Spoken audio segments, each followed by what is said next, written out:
Hello students, how are you? I hope you all will be fine. Welcome to my YouTube channel Kiran Punia. Today we will discuss about adjacent angles, linear pair and vertically opposite angles. आज हम discuss करेंगे adjacent angles क्या होते हैं, linear pair क्या होता है and vertically opposite angles क्या होते हैं आपके।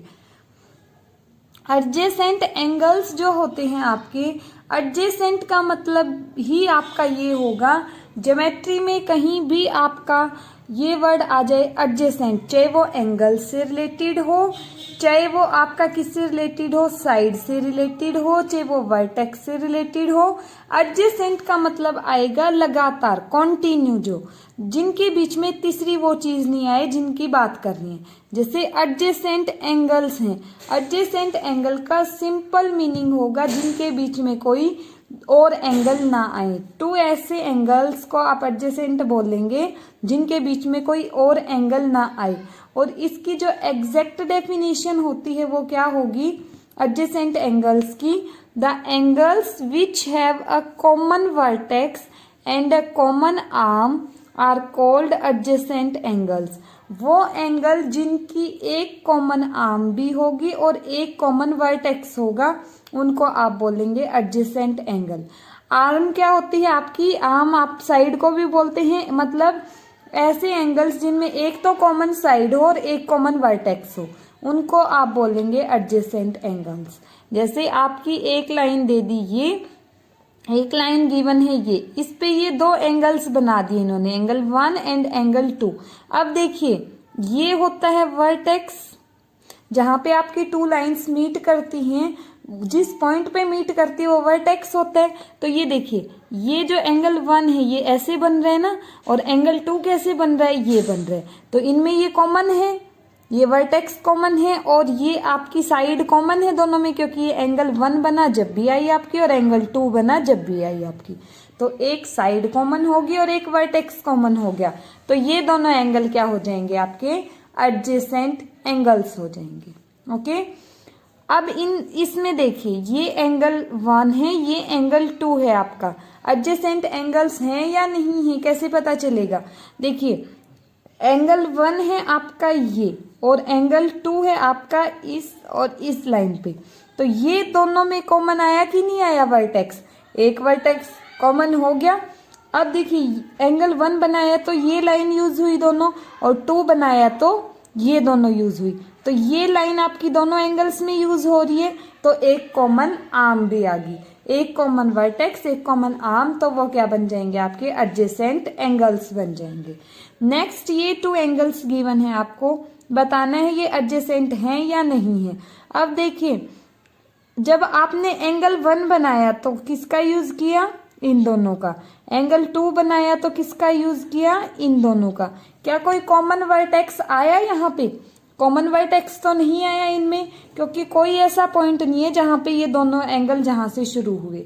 यहाँ देखिए यहाँ भी ये कॉमन पॉइंट था जहां पे दोनों एंगल्स शुरू हो रहे थे आपके, यहाँ भी ये कॉमन पॉइंट था, बट इसमें कोई कॉमन पॉइंट नहीं है।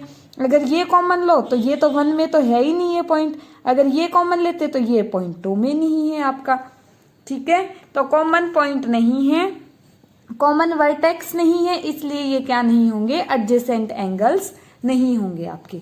Next is linear pair.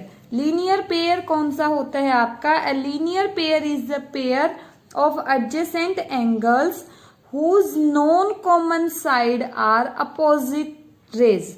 Linear pair जो होता है ऐसे एडजेसेंट एंगल का पेयर होगा जिसमें जो नॉन कॉमन साइड थी ना एडजेसेंट पेयर में। अब देखिए ये एडजेसेंट पेयर था आपका, इसमें जो ये तो कॉमन थी दोनों में, जो कॉमन नहीं है साइड, अगर वो एक दूसरे के अपोजिट होंगी जो नॉन कॉमन है तो वो क्या बन जाएंगे, आपका लीनियर पेयर बनेगा।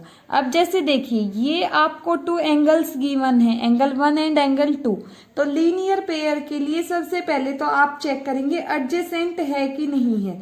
अगर क्योंकि क्या होना चाहिए, एडजेसेंट एंगल होने चाहिए, तो एडजेसेंट नहीं होंगे तो लीनियर अपने आप ही नहीं होंगे, तो सबसे पहले चेक करेंगे लीनियर पेयर के लिए एडजेसेंट। अब देखिए एडजेसेंट के लिए कॉमन वर्टेक्स होना चाहिए, दोनों एंगल देखिए ये और ये, तो इनमें ये वर्टेक्स कॉमन है और ये आर्म कॉमन है दोनों में। ये क्या हो गए, एडजेसेंट एंगल हो गए। फिर लीनियर पेयर के लिए आपको क्या चेक करना पड़ेगा, कॉमन साइड को छोड़ देंगे आप। कॉमन साइड ये थी, इसको छोड़ देंगे। इसके अलावा जो नॉन कॉमन साइड थी, ये थी ना, ये और ये दोनों एक दूसरे के अपोजिट जानी चाहिए। अब देखिए ये जा रही है कहाँ पे, आपकी लेफ्ट में, और ये जा रही है आपकी राइट में, तो दोनों अपोजिट डायरेक्शन में जाएंगी, तो वो क्या बनेगा, लीनियर पेयर। लीनियर पेयर के लिए पहले एडजेसेंट चेक करेंगे, उसके बाद जो दोनों में कॉमन नहीं थी साइड, कॉमन थी उसको छोड़ देंगे, जो नॉन कॉमन थी उनको देखेंगे कि वो एक दूसरे के अपोजिट जा रही हैं या नहीं जा रही हैं। एक दूसरे के अपोजिट जाएंगी तो वो क्या बन जाएंगे, आपके लीनियर पेयर बनेगा। ठीक है, अभी जैसे आपका ये एंगल 1, ये एंगल 2 गिवन है। अब पहले तो एडजेसेंट चेक करो। अब एडजेसेंट के लिए एंगल 1 में ये यूज हुआ और एंगल 2 में ये यूज हुआ, तो 1 वर्टेक्स कॉमन और ये साइड कॉमन है।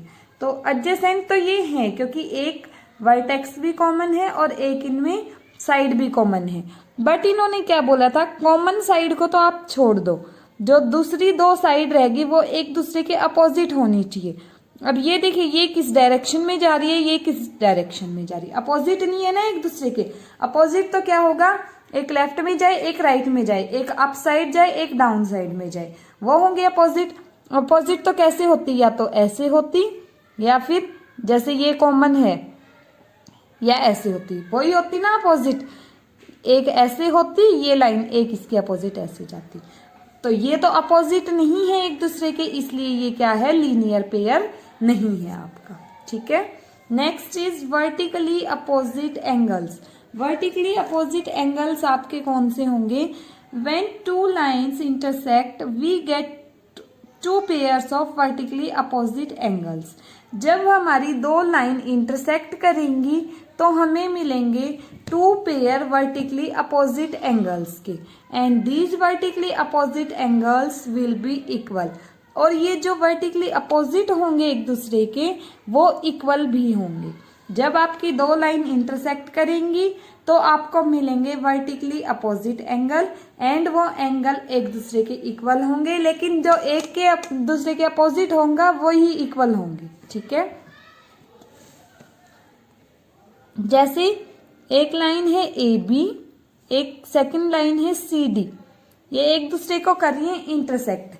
इंटरसेक्ट करेंगी तो एंगल बनेंगे, देखिए 2 लाइन्स के बीच में एक एंगल, इन दोनों के बीच में ये एंगल, इन दोनों के बीच में ये, इन दोनों के बीच में ये, तो एंगल कितने बन गए आपके,